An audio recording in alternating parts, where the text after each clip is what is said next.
welcome back to another episode of Healthy Mind, Healthy Life, the podcast where we don't just chase the success, but we define what it truly means to live well. So, today we are pulling back the veil on one of the quietest, the most powerful epidemics of our time, that is loneliness. Yes.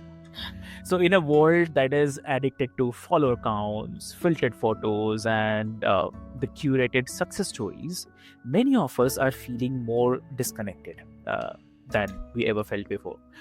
But what if I told you that the real connection, the kind that touches your soul and lifts your spirit, might just be the ultimate well being jack? So, what do you think? Do let me know in the comment section of social media, Instagram and Facebook, and also on your favorite podcast platforms. Would love to listen to your perspectives. And joining me today is the remarkable Rachna Singh. So welcome to the show, Rachna. Thanks, Avik, and hi everyone. It's a pleasure to be here. Yes. Lovely. Welcome to the show, Rachna. And before we delve deep into this topic today, because dear listeners, we are talking about a great topic, like from loneliness to fulfillment, like the meaningful connections, as I was mentioning, the deep listening and alignment to your life's purpose. So today we'll discuss deep into this. But before we do that, I'll quickly love to introduce you with Rachna. So Rachna is a seasoned coach, business leader, TEDx speaker, and the soulful change maker with 23 years of experience across the corporate, social, and the coaching landscapes. So she's guided over 1,000 individuals and guests, like from senior executives to IIT grads, towards finding not just the success, but something that is even deeper. That is the connection, clarity, and the purpose. Yes. So whether it's transforming the fear into fuel, reviving the lost of the art of listening, or helping you align with your North Star. So she is here to remind us of what truly matters. So, dear listeners, take a deep breath, settle in, and let's get real. So, welcome to the show again, Rachna. Thanks, Avik. Thank you so much. Lovely. So, Rachna, I mean, in your own words, like we have replaced the connection with the contact and visibility with validation. So, how has this cultural shift impacted our emotional well being? What do you say? So, this is something like which is definitely very close to my heart, and I will say that I have made it the mission of my life to help individuals feel meaningfully connected to who they are and obviously to the social ecosystem. What I feel is that in the last couple of years, and all of us generally learn from our own life journey the most, right? And being a person who belongs to the non-internet age, to today seeing ChatGPT and DeepSeek taking over things, it has been an interesting reflection as to how the meaning of connections have changed in our lives. Hardly, I think 2 decades ago, connection for us just meant having some beautiful and heartfelt relationships. And it used to begin by just waving a hi to the person, who used to stay next to you, to the person who used to provide groceries. And today, interestingly, when I go on LinkedIn and when I see, how many connections you have, and everybody has 500 plus connections and millions of followers, a lot of people have millions of followers, I just ask myself, okay, are these 500 plus connections equivalent to the connections that actually we used to feel hardly a few decades ago? So in my definition, connection is something which is very heartfelt, and I can say, or I would define connection as if you feel that when you meet me, you feel valued, right? You feel understood, you feel heard, and you feel that you belong to this particular, I will say, conversation, or belong to this particular person, in the sense that maybe a friend, maybe a a deeper relationship, then we know that, okay, there is a connection. So yeah, I think this is how things have shifted, and people, I feel, including even me, sometimes we are in the rush of getting Yeah. followers, and the meaning of contacts actually has shifted to connections. So that is the sad part. Exactly. I totally agree on this because if I talk about my childhood, I know, like, I'm not saying anything about like this is bad or this is good. What I feel is like, yes, when we are into this, I mean, definitely in 21st century, when we are developing more and more, getting more into uh, the digital social life. Yes. So what is happening? Like, if I talk about myself, my during my childhood times. So in on Diwali, what we used to do, we used to visit our neighbors' places, or maybe our own family gatherings places. I'm not saying not happening today. Yes, it's happening for most. There are many families which are following the same tradition, which is very, very great. And there are also people who are much aligned with the social media, sharing of the photos and all. They feel good, which is definitely their perspective. They are feeling good, but yes, somehow that physical touch, that emotions are. I mean, it's the most important thing, which I also prefer the most. Even both the physical and the digital thing has its own the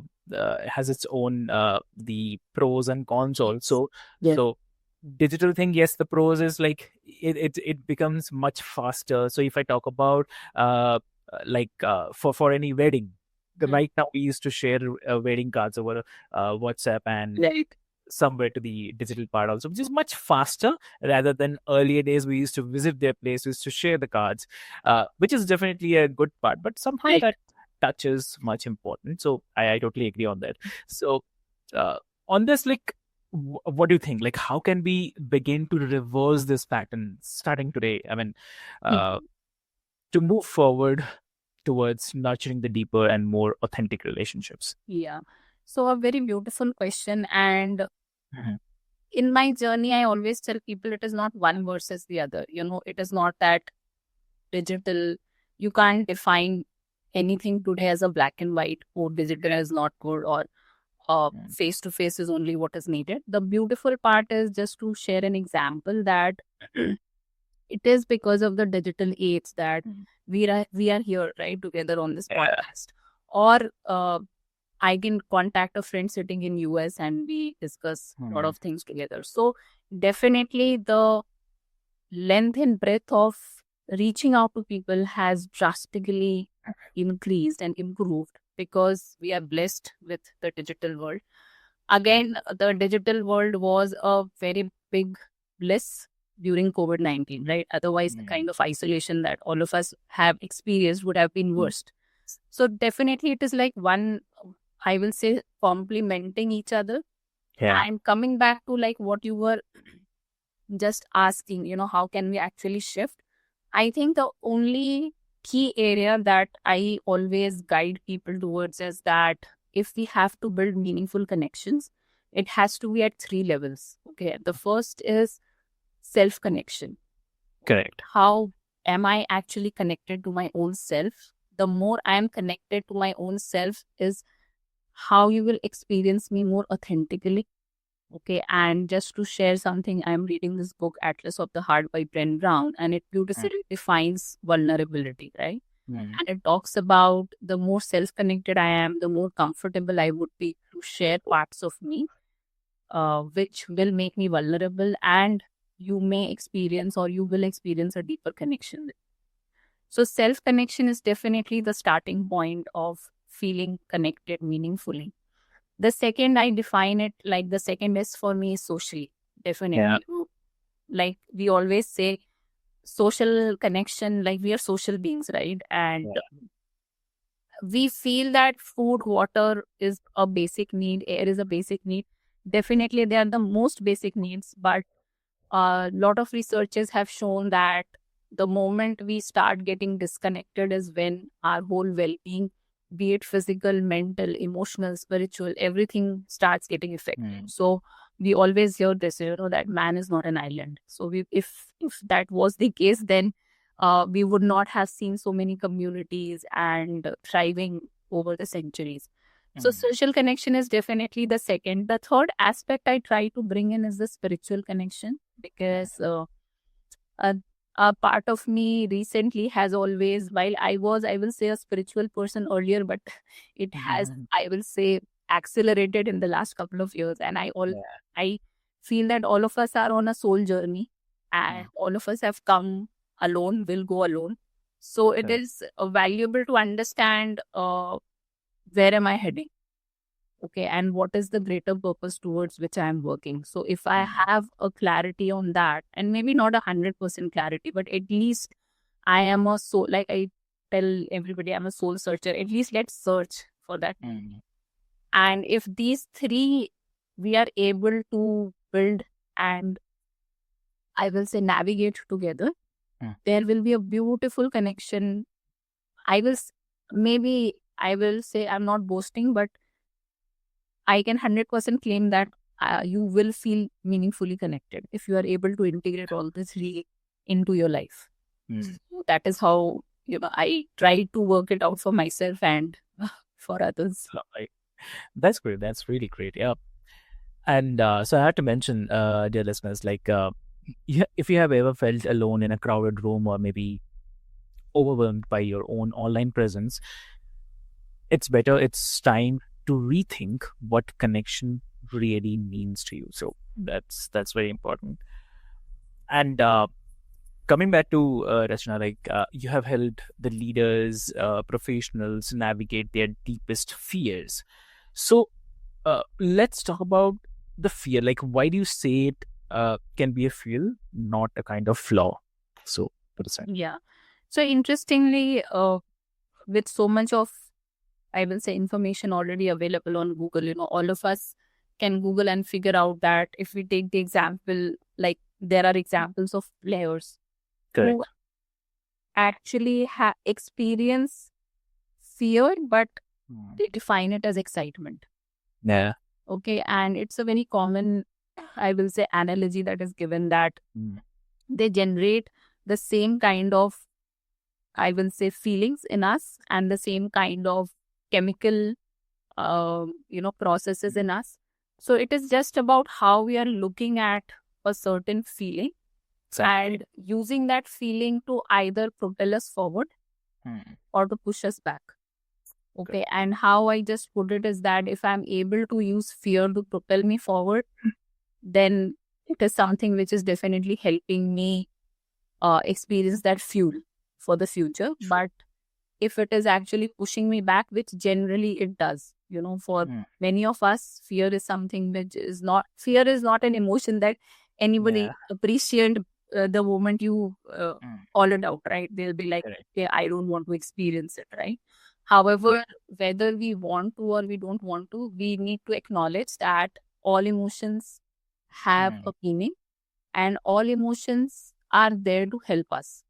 Exactly. Right. So if fear would not have, like we always see this example, right? If the moment the child is born, there is no fear, right? And that is why parents have to really take care of the child till the time the child actually is able to understand that, okay, I have to be away from fire, or this is electricity, or so it is to keep us safe. And what happens is that over the years, obviously, because of our cultural conditioning, our own references in life, our definition of fear keeps evolving, shifting, and a lot of times it doesn't help us propel forward, but it pushes us back in our journey. So that is what I help individuals with, that define your fear, then refine your fear, then and then actually move forward in the direction that you want to. And the starting point for that is acknowledging that fear is good. Okay. And the second thing that I always share is that we have always a choice. Exactly. Right. So make the choice of using it to propel you forward.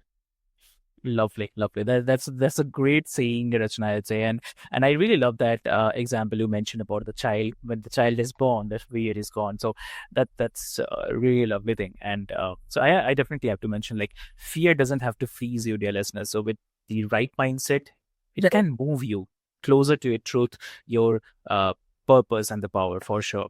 So that's amazing. And also, you are deeply passionate about reviving the lost of art of listening. So Right. I really love that, the lost art of listening. So what makes you that deep present listening such a transformative tool for building the connection? What do you say? So, part of it is obviously because I'm a coach. So, you can say that it is like you can't live as a coach if you are not a good listener. Yeah. So, it counts as part of the profession, you can say. However, the realization has been, and what made me so passionate about is that the moment I experienced people feeling so disconnected with themselves and around each other, Yeah. is when I realized that, and this is where maybe I would want to take away the credit from social media, is that we are so distracted, Hmm. and that distraction has actually led to us not being good listeners. Okay. And not to give the whole discredit to social media, even before that, and this is something which I also spoke in my TEDx talk. Interestingly, when I read books, okay, and when I researched, what I understood was that sadly we are never taught listening as a skill. Okay, be it in school, be it in colleges. So there are like 4 language skills: listening, speaking, reading, and writing, right? Yeah. Yeah. And we spend 45% of our day listening. Hmm. Okay, and then obviously the percentages of speaking, reading, and writing are much lesser. But the way our even the school systems are developed, there's so much of focus on speaking, reading, and writing, because what happens is that hearing comes by default, and we feel that, okay, if I'm able to hear, that means that I'm listening, right? However, interestingly, when you see people disconnected, or when you see conflicts around you, or when you even see teenagers or young children talking about the kind of relationship they have with their parents. And I had run a survey also around it to understand how different generations feel about it. Interestingly, most of them said that, okay, they don't listen. Okay. And it sounds so simple. Exactly. And that is what made me so passionate about it, that if we are able to build this small skill, why it is not a I will say it will be a good amount of work initially if I am not a good listener. However, if I'm able to build this skill, then imagine the beauty of relationships, or the kind of, I will say, experiences I will have, which I'm completely missing out on. So that is what makes listening so close to my heart. And yes, it is the when we spoke about how to build meaningful connections. Okay, and it is the first science that is always taught in every book. Okay, that is, if I want to connect with a week, should I Yeah. keep talking about myself, or should I listen to a week and want to learn about him, right? And what is going on in his life, what is special to him. And if I ask these questions, and after that, if I don't listen, so you are, or any person for that matter, is smart enough to understand that, okay, this person is actually not interested in the conversation. So you know, that is the, I will say, foundation stone also of building connections. And that is why I always talk about both of them together. Exactly. That's very true. I mean, um, so here's my next thing. The next question was coming. It's very important. I truly believe, and not believe. It's very important that, I mean, we always want to be seen, but Right. being hard is like more sacred, definitely. So listening is in action is very, very important. So, what do you say? Like, how can we train ourselves to really listen? So, Yeah. I- So just two simple techniques, which while there are quite a few, but Two simple techniques we can start is one, first, let's make an intention to listen.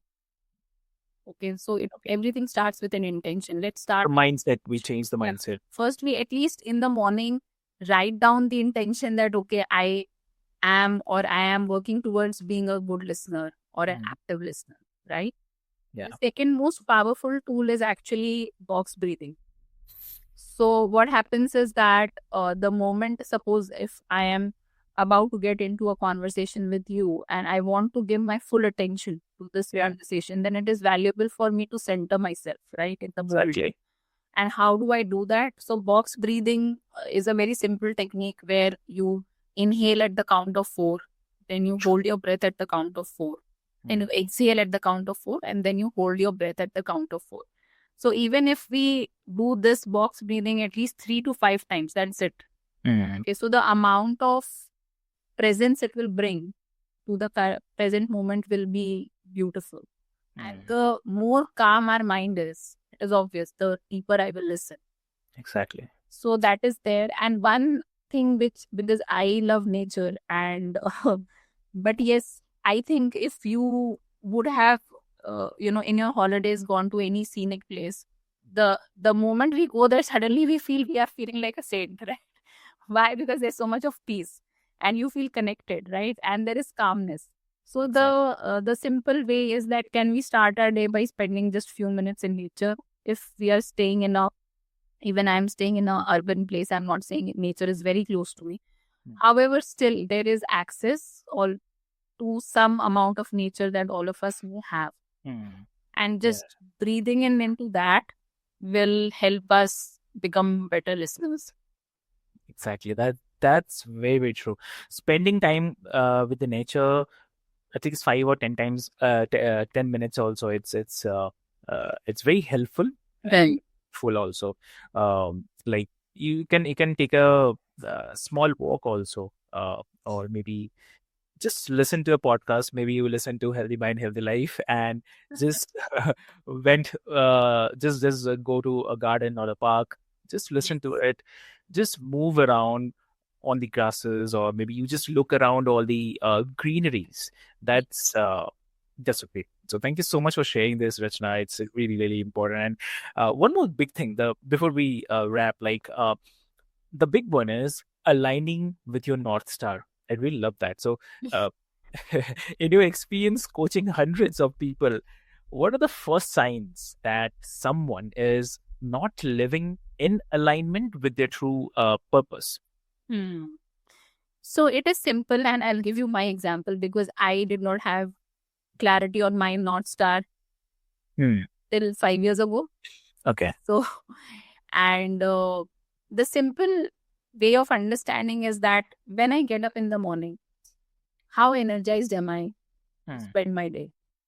Okay. And am I looking forward to getting up I'm not saying you have to wake up at 5 a.m. If you can, great. Okay, so I wake up at 5 a.m. But today when I sleep, okay, obviously I have aged compared to 15 years ago, right? But the amount of energy I have today is much, much higher compared to what I had 10 years ago. Why? Because today, what I am doing is something which I am 100% passionate about. So when I go to sleep, I am like, okay, I'm just looking forward that, okay, let the next day start and I have to move towards it. So one of the very simple, I will say, ways, well, there are hundreds of ways that help us understand whether we are living our purpose or not, or are we navigating ourselves towards our purpose or not. But it is a simple way. How energized I am in the morning to start my day.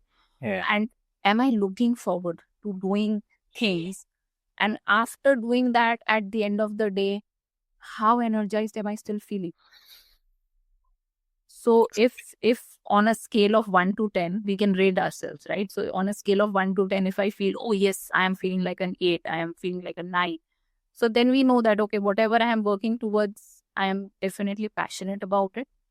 And that is something which I want to do in the longer run in my life. And that is what I do with my clients also, because interestingly, the way culturally we have been brought up, there are certain things that have always been laid out for us, right? Like going to college, then getting a job, doing a job, getting married, having children, ensuring that you're financially secure. And I am not saying that I have not been part of this or these areas are not valuable. These are already milestones that have been laid for us. However, this does not mean that this is what I want to do with this is where I want to spend 100% of my life at. So it is valuable to just take a step back and ask this question, that if time or money was not a constraint for me, Yeah. then what will I do for hours and hours and not feel exhausted? And that, I will say, is like a starting point of delayering what I am passionate about and how do I want to spend my life. Means how do I want to spend my life on doing that particular thing. Yeah. Lovely. Lovely. That's really lovely. I mean, fulfillment doesn't shout. It actually whispers. So, dear listeners, like if you have been ignoring that nudge, maybe this is your sign or time to start listening. So, Rachna, thank you so much for reminding us that success doesn't start with more likes or louder noises. It actually starts in quiet spaces, in the honest moments, and in the courage to be fully seen and fully listen. So that is, listening is very important. So everyone who has just tuned in, or maybe you are listening, it is your reminder that your worth is not measured in the matrices. Your fears can feel your greatness, and your North Star is always there. So you just need to look up and just do it. So let's stop chasing those empty contact lists and start cultivating those meaningful connections, that the connection which is just in front of you, just near to you. So let's revive this sacred art of listening, and beginning with your own inner voice for sure. And let's move from the loneliness alignment, from the distraction to deep purpose. So with this hope, this is your host Avik. You have been listening to Healthy Mind and Healthy Life. So until next time, live connected, live consciously, and live in purpose. So thank you so much. Thank you.